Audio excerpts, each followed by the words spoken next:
Alrighty. So, based off of when this actually started, you know what we're gonna. Okay. I think I've got just about everything ready to go. I'm getting a little bit more used to securing live streams and making sure ready to go when needed. Uh, here. See here. During the sleepy. Hello. Private Commander, greetings. Okay, yes, I am. Relatively productive one, I gotta say. I'm feeling pretty good about how the day's going so far.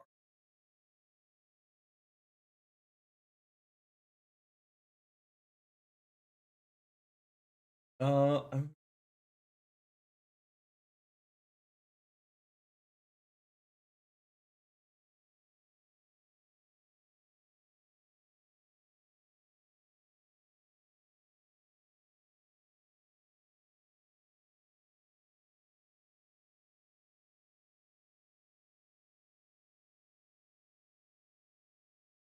anyway,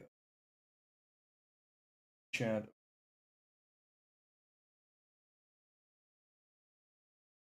this tweet. During the sleepy sense, I've got a birthday that's been going good to make amazing later. Well, happy birthday, my friend. I hope you're having a pleasant day. And I hope that your hope for an even more pleasant day are right around the corner.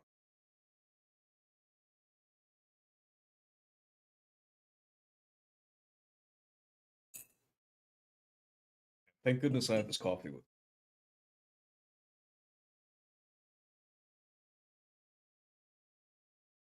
Okay, so all my audio checks are pretty much good. They're pretty much set and ready to go.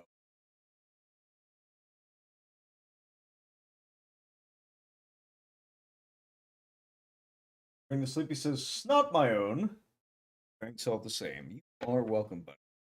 Okay, so we don't have a ton of people. Jeez, fuck. We'll hang out, talk about Lance. Let's see. I'm going to refamiliarize myself with some of the builds. Capcom. I really wish. Okay, so Capcom used to be available on the desktop, and it is no longer available on the desktop. Reasons that I am not. Yeah, I could download. Cannot download actual. A little bit frustrating.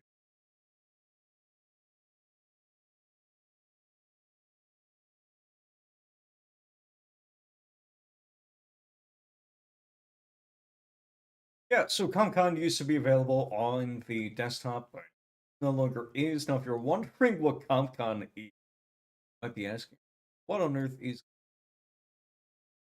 it? Is free character builder for if I click on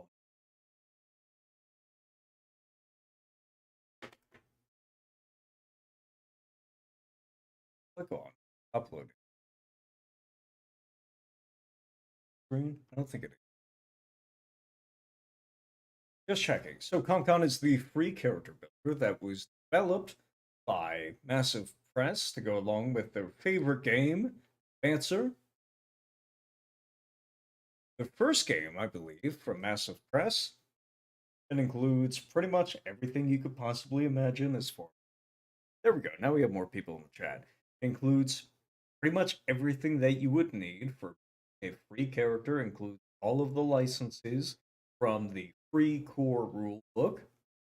It does not include the encounter building, or sorry, it does not include the monsters challenge packs, if you will, for the say from the GM side of the book, because of course the free core book does not have the lore of the game, most of the lore, and it does not have the GM side.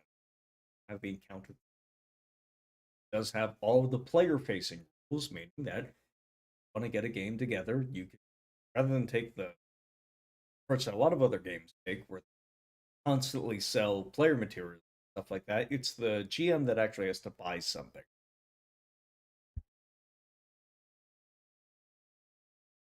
Triple X says cat girls. You worry me. I don't know why you're saying that. Which is not to say that I have no idea why you're saying it. I have an inkling. This is what further worries me. Like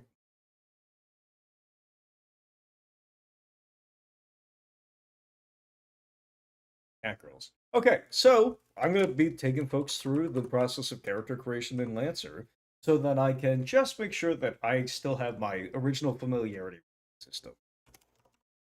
We're going to go Sergeant Slaughter. Call sign is going to be Slaughter. Call sign is going to be Dax. Background. Go with Soldier. Am I attaching descriptions to either of these? I don't think I need. Yeah, we're going to move on. So the first step is identification. You write down the character's name, brief bio, if you so wish, and you get immediately into the mechanics of character creation. So, Lancer has something called skill triggers, which are like they work much like skills in other games, except they don't. How do I put this? Whereas skills in a lot of other games name an action or name an activity, give you a bonus to it, but don't apply that bonus to a result, don't identify a result to that particular skill. Lancer basically takes the opposite approach. Lancer identifies an event and says, this is how good you are at progressing through a specific event. This might seem similar, but I'm gonna change your mind. So, game like Boot Hill. Don't know if this. There's a game called Boot Hill where it's like a cowboy focused game. A bunch of other games like it out there in the 70s and during the 80s. And they would boast about how many skills your character could have and say, look, we have like 36 skills, we have 70 skills. Awesome. Your character can do so much, but really, no. What does the prospecting skill do? You have a little thing on your character sheet and it says prospecting, but unless I have an event, unless I have an outcome that has been more or less that has more or less been specified, or a selection of potential outcomes that have been specified already, knowing my bonus to the prospecting skill doesn't help me that much because I don't know what the outcomes of prospecting are. This is different from attack rolls or saving throws. If I succeed on an attack, I know I can hit a creature and I can deal damage to it. If I succeed on a saving throw, I know that I can avoid or partially the negative effects of a given spell, dragon's breath, app, death, whatever have you. And Lancer basically, in order to make skills not necessarily fake game, because I'm on the record as saying that skills are fake game. Lancer says, aha, what we're going to do is we're going to name the events first. And then the skill proficiency, which they call triggers, points, allows you to get better or worse at that event. So probably my best, two best examples here: apply fists to faces and blow something up. It's pretty fun, and they group them in a really interesting way. So the first grouping here is use, resist, and apply direct force, physical or otherwise. So to Lancer, intimidation or taking control of a situation exists in the same category, rough grouping as punching somebody in the face or blowing something up. I think this is actually great for perform skillfully and accurately under pressure. We have act unseen or unheard, get somewhere quickly, show off, stay cool, take someone out. This is fantastic. So if you want to say like, hey, there's a guard there, I want to take out the guard. You don't then go in a game like 5e. You then start off a combat scenario. 5e character doesn't deal damage. The guard turns around and says, "Help! The person here, guards, guards!" And everybody starts attacking Rogue. Rogue never does this. They understand that they don't actually have enough damage to take somebody out with one hit. Not only do the NPCs in Lancer have low hit points to begin with, such that the skill bonuses, this is really such that the skill bonuses applied here have mathematical pairing. I'm going that's how I'm going to phrase it. The skill bonuses provided in these games have a mathematical pairing. A lot of the characters with a lot of the character ability and a lot of the character hit points find in such that you don't have to worry about attack bonuses scaling in a certain way and skill bonuses scaling in a certain way. You could use these things in place of one another. So perform skillfully and accurately under pressure. I'm going to go with take someone out. We're gonna make like a think creatively, notice details, think creatively, prepare. Uh, hacker, invent or create.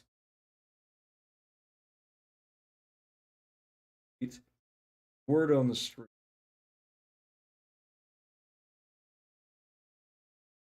Everything makes sense so far. My description of the skill system. Welcome to the new folks in the chat. Go ahead and, if you are in the chat, if not as identified, tell me who's here. Oh, that's right. I forgot that Lancer has some of my favorite flying mechanics and just about it. Hello, Triple Lake. Triple Lake, have I seen you from anywhere? Six of Swords, nice to see you.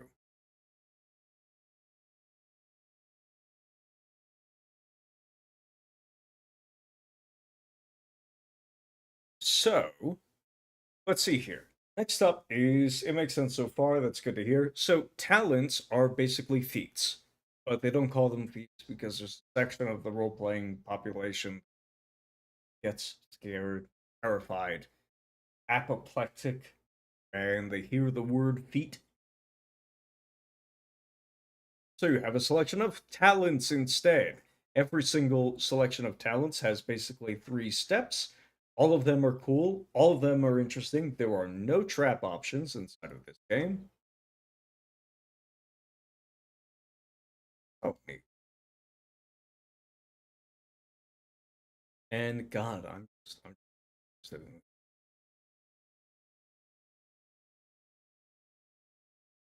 This is going to be so difficult to maintain speech while I'm doing this.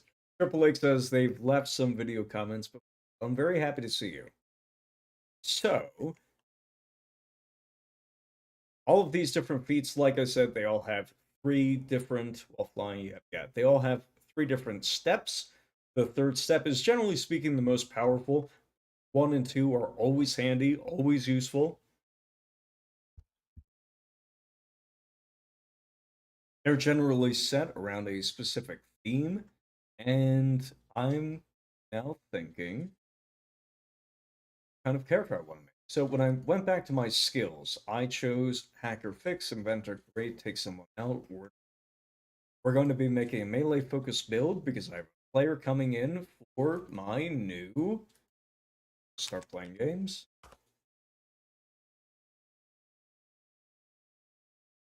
You're massive fan of the Nuclear Cavalier talent. That being said, I run Harrison Armory license. Okay. What? Hold on. Actually, let's see. Maybe I can.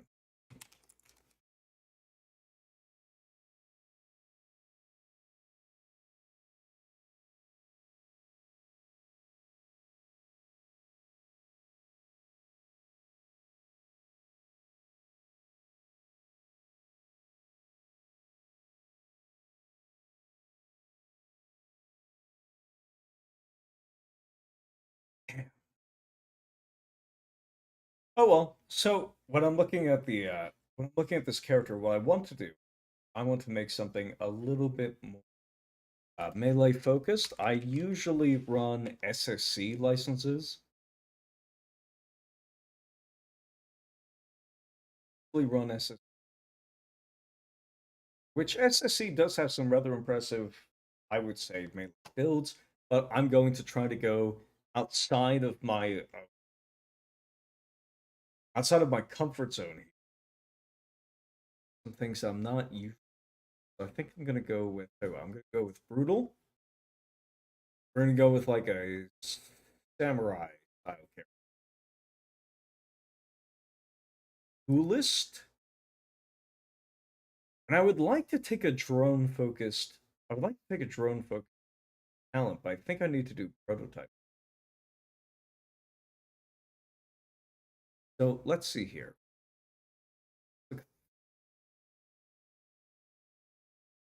Okay, so first up is engineer. Pilots are creative and driven people. Mesa Raonat is an exceptional case. Excessively so, some would say. In his spare time, he's managed to scrape together just enough scrap, requisition materials, and workshop space to apply a little old-fashioned ingenuity to his mech, fashioning it into a formidable machine not betrayed by its outward appearance. First ability here is something called prototype, which when you perform a full repair, which and with some trial and error, install a prototype weapon system on your mech.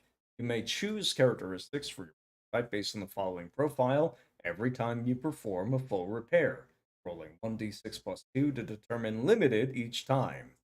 Limited is the property that determines how many times you can actually make use of this weapon. So the prototype weapon has melee, CQB, rifle, cannon, launcher, Nexus. Nexus is drone or swarm launcher as a property. Limited to and overkill. Overkill, I believe, is a talent for. I believe it's a talent for. Talent. I believe it's a tag focused on crits. When you install it or during a full repair, you may choose weapon type, damage type, and either threat 1, melee, or 10, all other types. Yeah, there's kinetic, explosive, or energy for this. Threat 1, range 10th. So threat 1 is, I believe, if somebody moves while they're in your threat, you could use a reaction to smack them. Duelist, on the other hand, is elegance to the gain +1 accuracy on the first melee attack. You make main melee weapon on each turn. That one's pretty simple.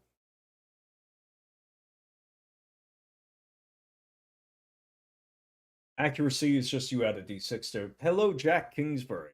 Accuracy is where you just add a d6 attack roll. Brutal. Well, you know what? I'm not gonna do. I'm gonna go with a different thing. I'm gonna go with something swarm focused.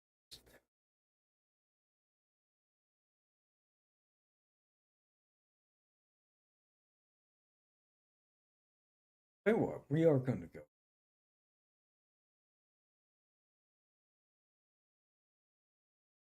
We're gonna go with sentiment. Sentiment is something that's focused on the swarm. Okay, so I can choose two mech skills as the next part of character creation. When we choose mech skills, it provides us with these secondary bonuses. We do engineering. Each one of these mech skills, which are basically your mech stats, improves one of these. Improves one thing about your mech on a 1-to-1 basis, and one thing about your mech on a 2-to-1 basis. So you have like mech HP. The number of HP that you have doesn't really go up all that much, and it don't increase. Oh, by 4. This one. But repair capacity is pretty important because that repairs your. full, or I think two full. You're gonna have to spend 2 points if you want one of these. Could do hull, but I don't think that this is a tanky character. I could do, let's see here. Engineering is fun because heat capacities. Limited systems bonus might sound like system. Not a limited system is something that you have a certain amount of ammunition for, right? If you only have a little bit of ammunition, you have a limited number of grenades that you can. And a limited system bonus says, hey, if you have grenades on your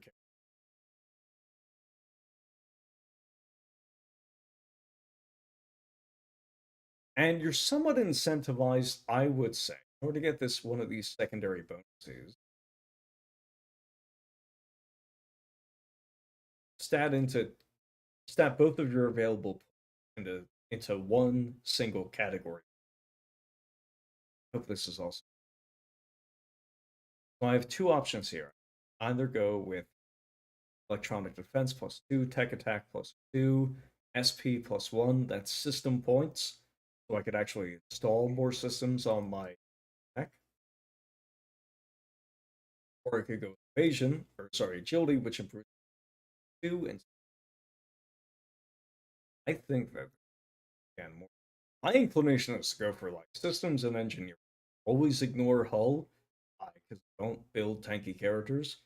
Generally speaking, I like that could just stuff like my glass cannons, or I'll go with engineering because I have something that requires a lot of heat capacity, like light systems. Uh, so, register, yeah, register this character here. Now we get into the mech hangar, mech creation. Oh, you know what? I could do a little bit of pilot stuff like this. Doesn't matter. Ability hard suit. Let's go. Hard suit. There's 5 hard suits to choose from. You have light, which keeps your speed up but doesn't armor. Assault hard suit, less speed, less evasion. Still +3 HP bonus. Oh, all of these are no, not all of these are +3. Heavy hard suit gives you 2 armor, diminishes, but helps you quite a bit. Heavy hard suits offer integrated weapons, powerful mobility suites, and by augmenting strength, allow their user to feel well infantry can typically carry. Heavy hard suits, this is interesting. Heavy hard suits are in decline now that half-size chassis are popular, but they are still common among private militaries and middle-tier diasporan armies. I think we're going to go with mobility hard. These hard suits have integrated flight systems, allowing pilots to fly when they move or boost. Flying pilots must end their turn on the ground or another surface or begin falling. So I think we're going to do that. Pilot weapon, we're going to go with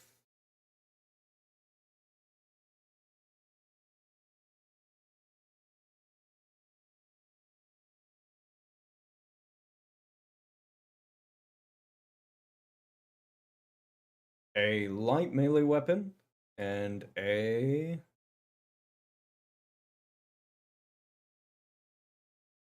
medium signature.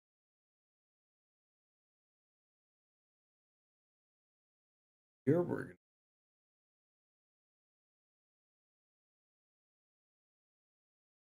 however, flex suit, mag clamps, and because I went with a flight suit instead of a stealth suit, I think we're gonna go with camo cloth.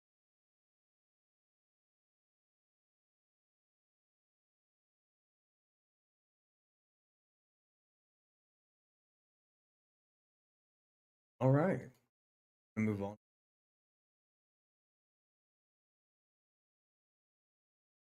I don't think I choose it. I have first level. The only mech that you have access to is the GMS Everest. And what should I name this? Let's not go with something.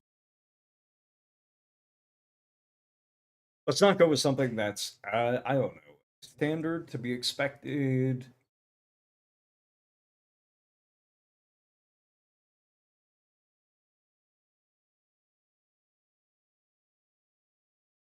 Oh,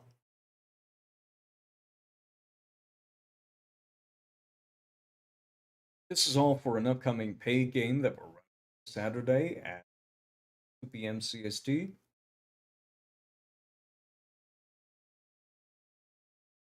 3 p.m. EST. I'm con. What do we go?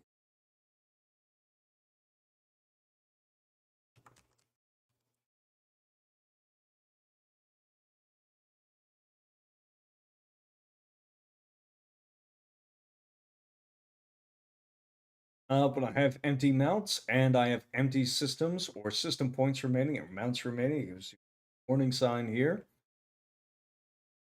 See here. The GMS Everest frame traits are initiative. Once a scene, the Everest may take any quick action as a free action and replaceable parts. While resting, the Everest can be repaired at a rate of 1 repair per structure damage instead of 2 repairs. We have our stats here. We have structure, which is basically the number of HP bars that you have, if that makes sense. When your HP goes down to 0, you lose 1 structure. The HP bar basically resets. You can there's can like overflow on damage such that the well take 1 structure damage. Take that structure damage, you start having an issue. You start losing active, and you might lose the system. You might take extra damage. Bad things happen to you. I have HP of 10. Like I say, this all our that's relatively low to keep things simple. Armor is 0. Armor is a flat reduction to the damage that you would normally take. This is a Everest and special improvements or penalties to armor. Stress is 4. Stress is like structure, except it's for your reactor. Reactor, instead of taking damage, generally speaking, takes heat. Heat is pretty simple because you can use an action to vent. If you vent all of your heat out, it goes back to 0. But what happens is heat goes over capacity, you lose 1 stress. Factors automatically starts venting, and it gets overloaded, and more bad things can happen. Repair capacity is the number of repairs that I can keep on my mech. Attack bonus is +0. Tech attack is +0. Systems bonus +0. Speed is 5. I can move 5 spaces. Evasion is 10. It takes a 10 in order to hit my character. E defense is 8. So somebody who's tech attack only has to roll an 8 or higher in order to succeed versus attack. And then we have sensor range. 10. Scan, use chronic warfare, or lock on units that are within 10 spaces of me, and my save target is 10. Saving throw versus effects. They have to fire. All frames have a core system. A core system is basically an ultimate or super or whatever you call it, a resource that you're generally only going to use in a given session or maybe only once in a mission. Provide you with a temporary but significant increase in effectiveness of tech. And for the GMS Everest, which again it's a starter mech, everybody starts with the exact same mech, so uh, learns more or less on the same. It has an even playing field in which to learn, and because it's such a generalist mech, it's generally focused on improving things that you can all not giving you grit. It is power up for the rest of this team. You gain +1 accuracy on all attacks, checks, and saves. Additionally, once a turn, you can boost as a free, so you can move faster, and all of your attacks, all of your checks, all saves get a +1 d6. rolls. As you can see on equipment loadout, this is one of the benefits of CompCon is everything, basically everything is the light. So back when I was creating my character, I chose the engineer talent, and the engineer talent at first level gives you a free weapon called a prototype weapon. Oh, here we go. Overkill. When rolling for damage with this weapon, any dice that lands on a 1 causes the attacker to take 1 heat and is then re-rolled, or then re-rolled. Additional ones continue to trigger this effect. So what basically happens is if I roll a 1 on my damage dice, I get to re-roll it, but the cost is that my mech takes heat. The chances of me rolling 6 1s in a row are very low, but it could go poorly for me. And the damage is 1d6 plus. This is variable damage. Variable damage indicates that either I can choose the damage or there's some other effect that determines what kind of damage dealt. It either has threat 1 or range 10. Threat is what we use for melee weapons. And getting into melee weapons, we should probably evaluate what we're. Maybe we start heavy metal.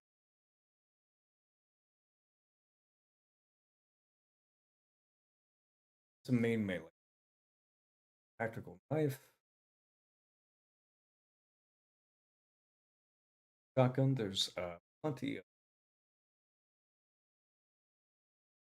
flex mount. Something about it.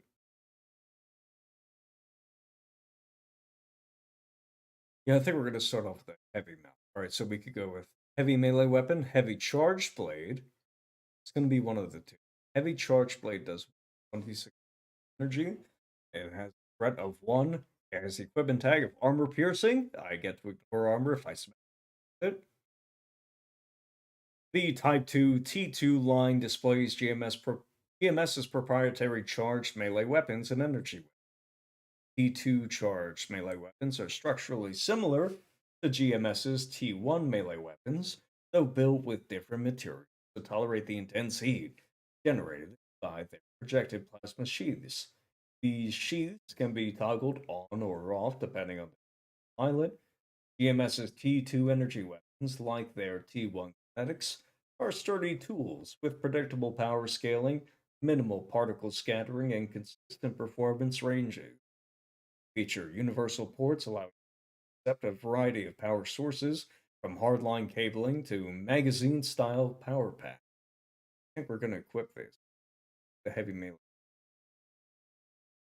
The heavy melee weapon just deals an extra d6 damage. It deals 2d6 plus 1, then 1d6 plus 3. And it does not have the AP. I think I like the heavy. I think we're going to. And I don't have any mods. So, mods, there are 5 of them available. Sorry, I miscounted. 6 of them available in the bar with thermal charge.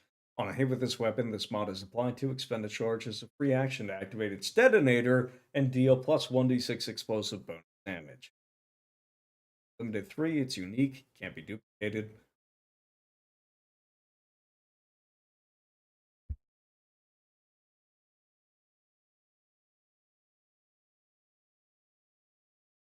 That's made by the IPSN series. Uncle Class CompCon is interesting. This one, dude. Grants your weapon the AI tag. It's restricted to super heavy weapons. Once a turn, you can attack at +2 difficulty, which is the opposite of accuracy, with Uncle's weapon as a free action. Uncle can't use weapons that have already been used this turn, and any weapon Uncle attacks with can't be used again until the start of your next turn. Uncle isn't a full NHP, so cannot enter Cascade. We'll get to that. A shock wreath is interesting. In addition to its usual damage, once round you may activate the Wreath as a quick action when you hit a character with the weapon this mod is applied to, causing it to take 1d6 burn. If it is already suffering from burn, it can additionally only draw a line of sight, adjacent spaces, at the end of its turn. Interesting. Requires a quick action to activate.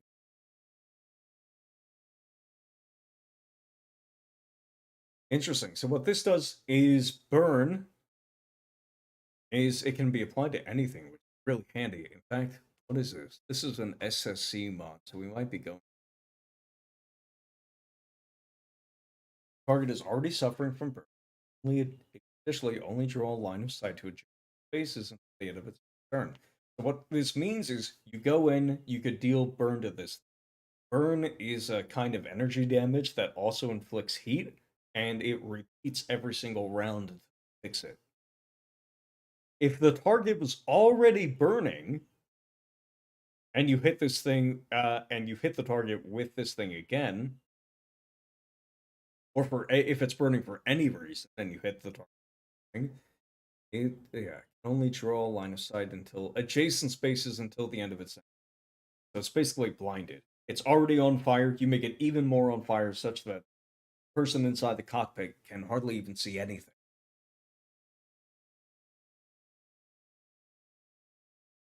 But this one's interesting. The weapon this mod applies to gain smart and seeking. So smart is if I equip this, it should actually. Yes, there we go. So smart makes this weapon have self-guiding systems, self-projectiles, self-propelled projectiles, or even nano-robotic ammunition. These systems are effective enough that its attacks can't simply be dodged; they must be scrambled or jammed. Because of this, all attacks with this weapon, including melee and ranged attacks, use the target's E defense instead of evasion. Targets with no E defense count as having 8. So that's for creatures like monsters or humanoids, like 3 units around.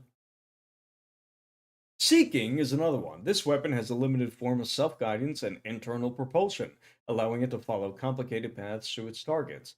As long as it's possible to draw a path to its target, this weapon ignores cover and doesn't require line of sight. So I guess if this is, I don't know if this can actually be applied to a melee weapon. I'm gonna check. Can this be applied? Oh, it can be applied to a melee weapon. So what it means is if you're hiding behind full cover, but there's a spot for my weapon to like, I don't know, my weapon grows an extra 3 feet. The nanobots in my weapon grow like a needle an extra 3 feet over, and then just spike down like dark side something. Here, phase ready mod. This is fun. This is this is Harrison Armory, isn't it?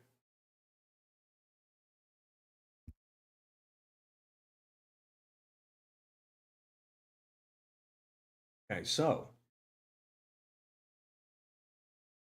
as long as you know the rough location of your target, the weapon this mod is applied to can attack through solid walls and obstructions, doesn't require line of sight, and ignores all cover, but targets attacked this way count as invisible. Invisible is a very simple trait.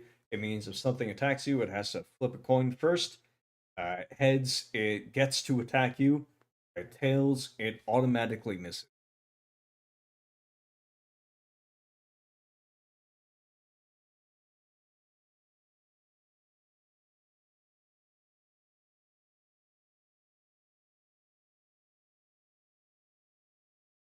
Let's see. Pendium entry. Interesting. So basically, what the weapon does is it guesses where the enemy just kind of phases through.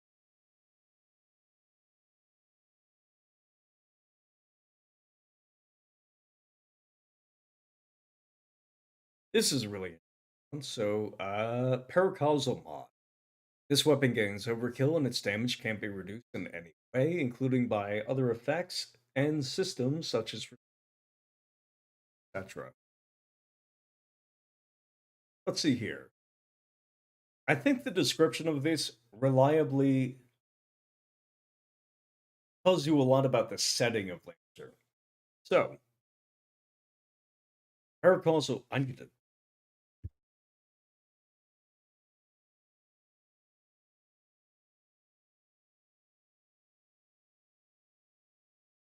My mouth is watering like we're gonna end the stream soon.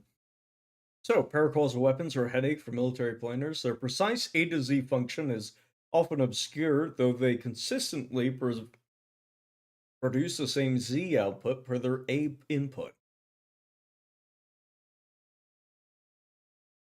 The first reports of unregulated paracausal weaponry occurred during civil engagements on Tian Shan. System local forces received sealed magazines with directions to be loaded and fired as normal, although inspections of the magazine's contents was prohibited on grounds that it would damage the payload. Helmet and gun cam footage do not betray the anomalous effects of this ordinance, though after action reports uncovered a seemingly minor, though incredibly odd fact. Every single trooper outfitted with this paracausal ammunition scored a 100% positive impact rate. Union has that's a central government of Lancer has scheduled all unregulated paracausal weapons and ammunition for retrieval, and the Bureau is currently investigating Harrison Armory for its role in the development of the technology. Despite this, paracausal ammunition is still in use as shipments and codes continue to leak to interested parties.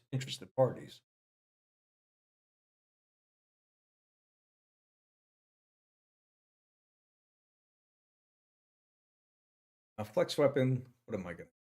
Flex weapons are basically stuff that's like a shoulder mounted or wrist mounted, close enough that you can fire it very quickly.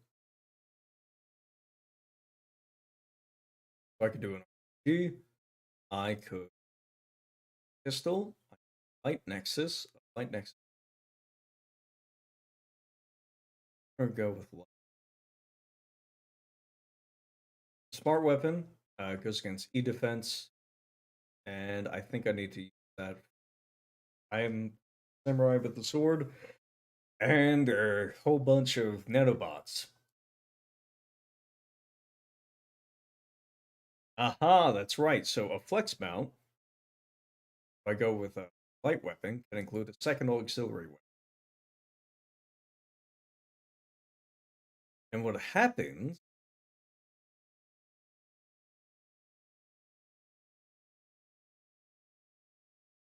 I go with. I think. In fact, I think so. A flex mount basically, if something is attached to a mount, firing using the action to fire that mount fires all weapons attached to that mount. So flex mount has two weapons on it, and if it has two weapons on it, I get to fire both of them at the same time. So they have a little bit lower damage here. This has a range of 10. This has a range of 5 of line 5. It hits everybody. Yeah, it hits everybody if they're in the. This only deals 1d3. This only deals a flat 2 damage, but I get to fire them at the same time. I get the effects, whatever these might be. So talent that applies to nexuses, anything that has to do with drones, basically, or sorry, swarms of nanobots. I get a lot of benefits for smacking somebody with bots. Yeah, there we go. And it gives me, I have a little note here that says, hey, by the way, one of your talents applies to this. Once a round, when you perform a critical hit with this weapon, your target must pass a system save or become impaired and slowed until the end of their next turn.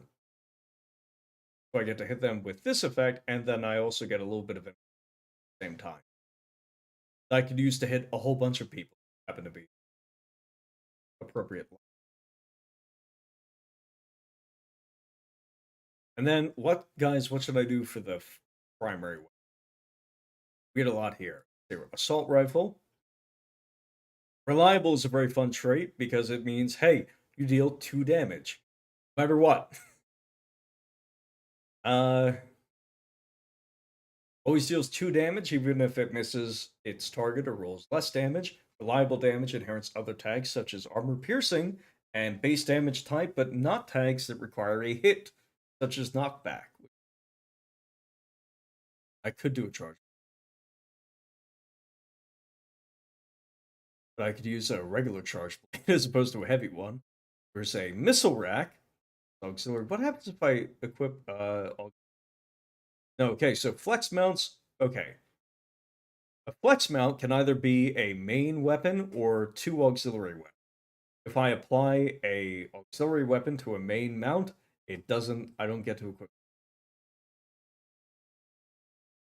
I'm gonna swap you out for something.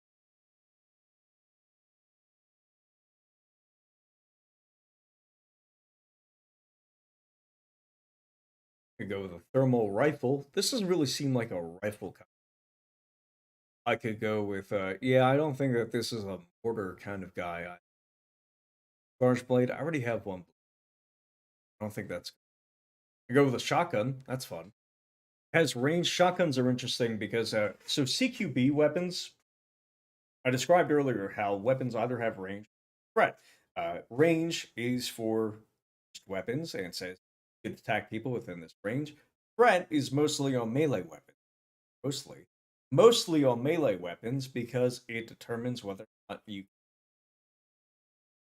It allows you to attack people with a reaction if they happen to do something like move within your line of sight.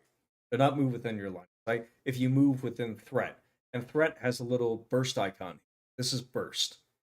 That says is uh, three. If something is like 3 moves away from you or within 3 moves of you, uh, that's going to provoke the threat weapon.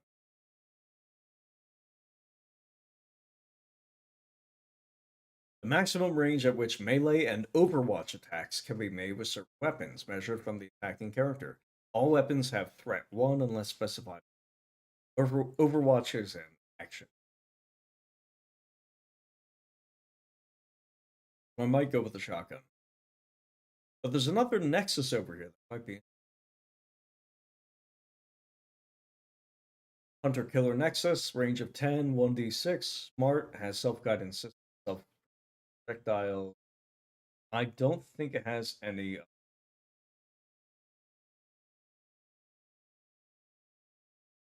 special detail.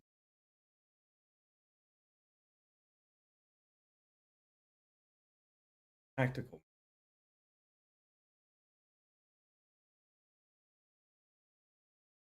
email. I think I'd just go with the shotgun.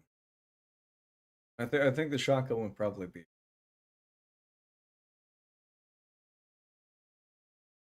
And then we'll go to systems, and then we'll finish this up.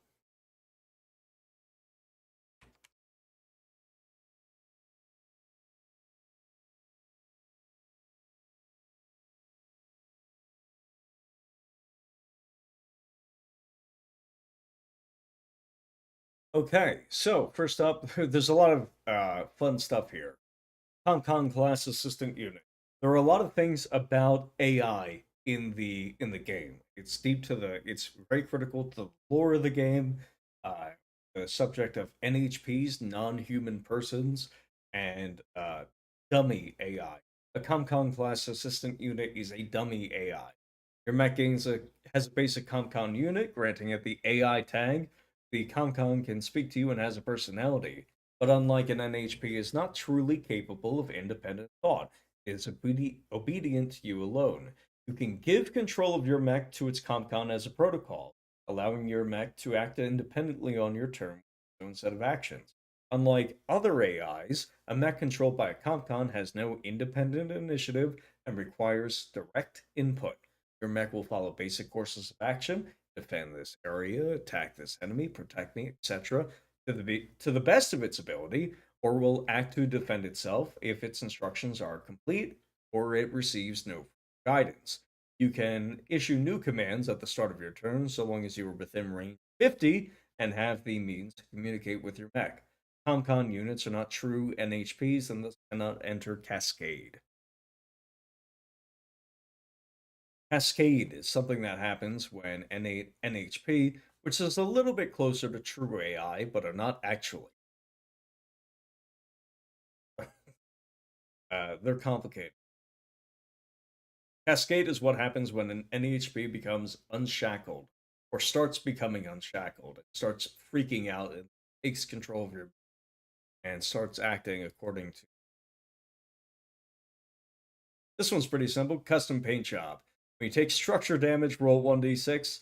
On a 6, you return to 1 HP and ignore the damage. The hit simply scratched your paint. This system can only be used once before each full repair and is not a valid target for destruction. This is one of my favorite. I think again, this tells you a lot about what's possible in the game of Lancer. Say, yeah, they systematized something like, that just scratched my pain. They could have said glancing blow, or they could have said near miss or something like that, but they say custom paint job because they want you to feel kinetic. They want you to feel attached to equipment that you're making use of because mech building game fundamentally equipment. And the idea that you personalize this in some way has had an impact on your something that a decision that your character made that otherwise falls outside the system of equipment, ammunition that you choose, systems, whether or not you choose to bring grenades along or not, it still has an impact on the game. It's still possible to have an. So I think I'm going to equip it. I have 5 system points left, so on the way. Your EVA module, your mech has a propulsion system suitable for use in low or zero gravity environments and underwater environments. Those environments you can fly and are not slow.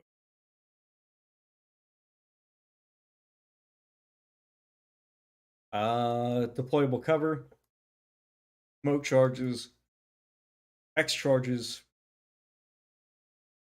manipulators.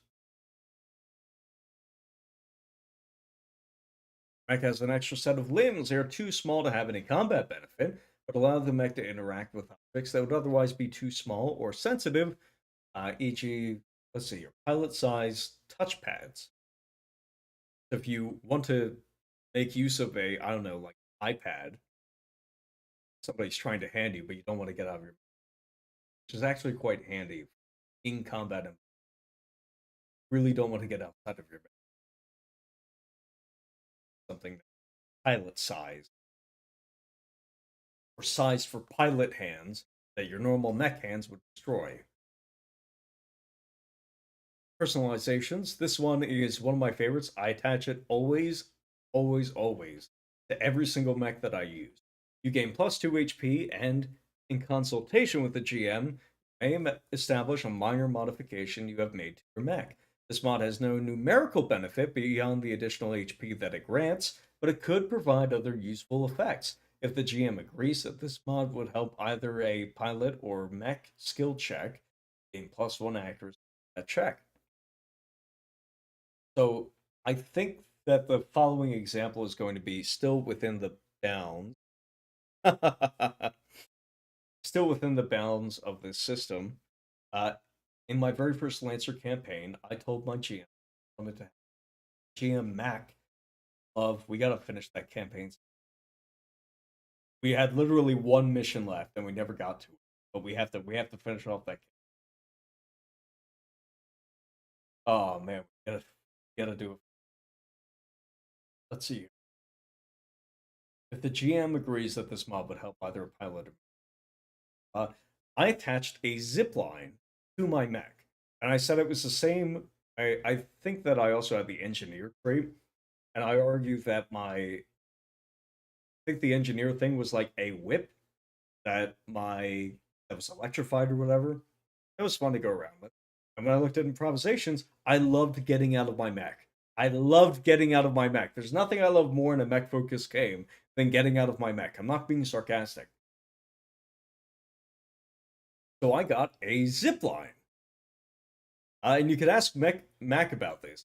Every single my downtime action for every single game was once we found out where we were going, I would ask Mac to get a additional vehicle as part of my downtime action, an additional vehicle that I could use and bring with me for my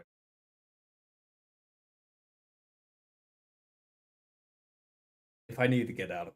So like snowmobile, a miniature submarine, a glider. That happened once or twice. Let's see here. Yeah, so I went with the zip line. That was a ton of fun.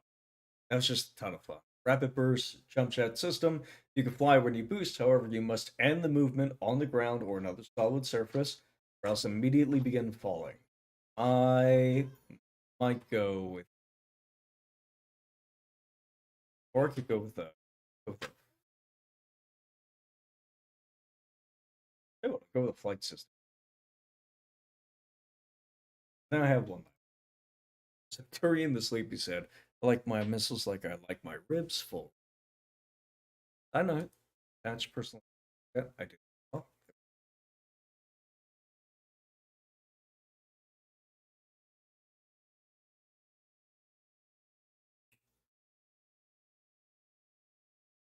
And this thing is now ready to get deployed. Oh, license level. Wait a second. License level 0. Why not get. Do you not start at license level 1? I can't remember. Tell you what, we'll go through just to finish this off. Uh, we're going to improve my skill, whatever. Take someone out because if I'm silently, that's that. That. Have a new talent that I can take advantage of. I can either improve one of my existing talents or I can increase one of them.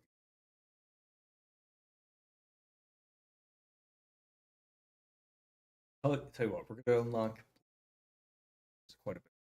Go back up to just once around when you hit with a main melee weapon, you get 6 to a maximum of 3 blade dice.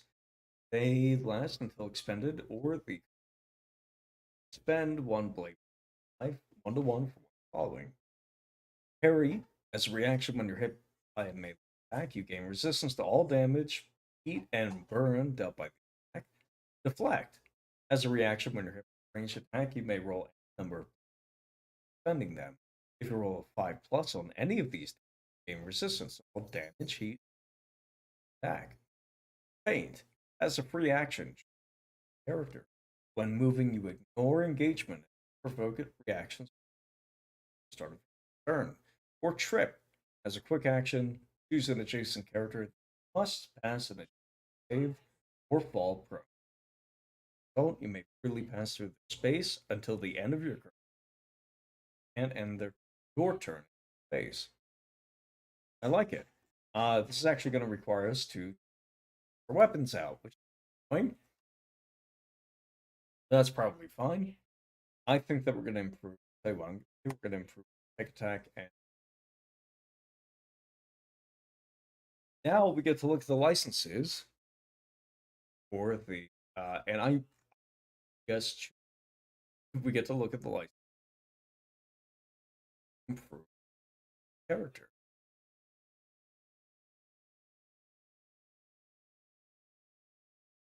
Oh, so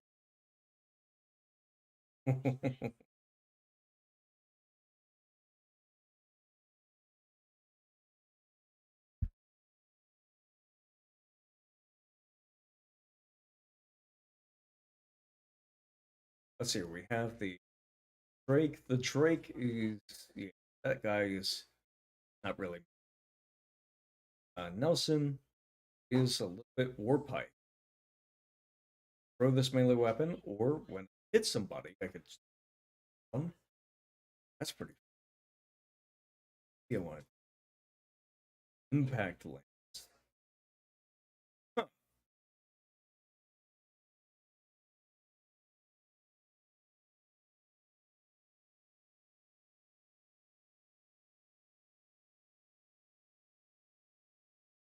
Ah,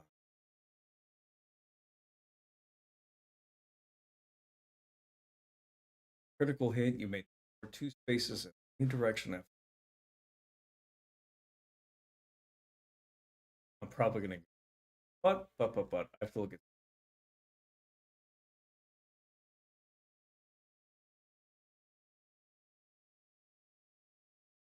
smart gun.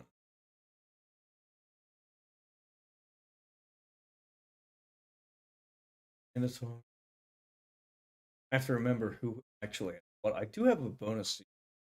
A exit. Cool next. On attack, I get to choose the damage type. That's not really. Harrison Armory. These are the.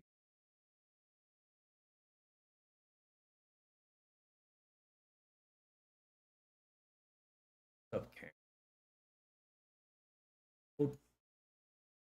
Shatterhead Colony missiles. Jeez.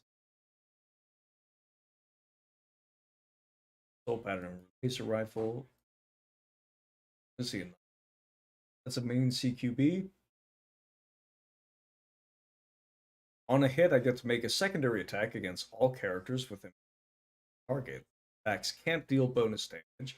Don't trigger the Annihilator's heat cost or secondary attacks. Cool.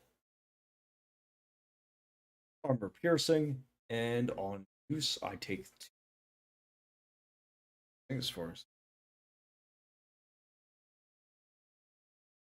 Or melee weapon. I don't know if I want to use those. No, I think we're going to go back to. Then we're going to go back to the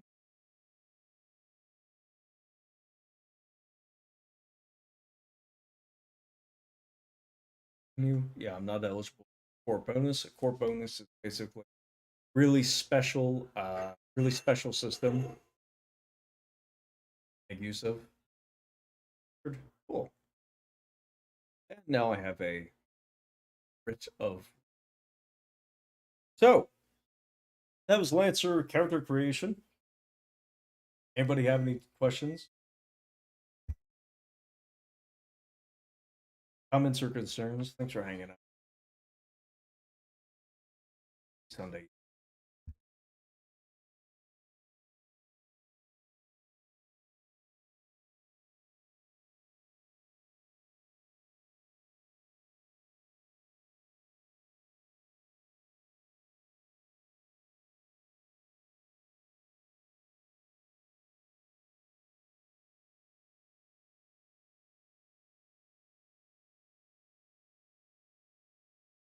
Yeah, I don't think that we do.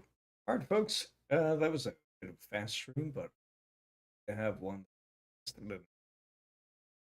Alrighty, folks. I will see you probably in a couple of days. We have a new video on hit points. Talk to talk about. I want to keep it for so I will later.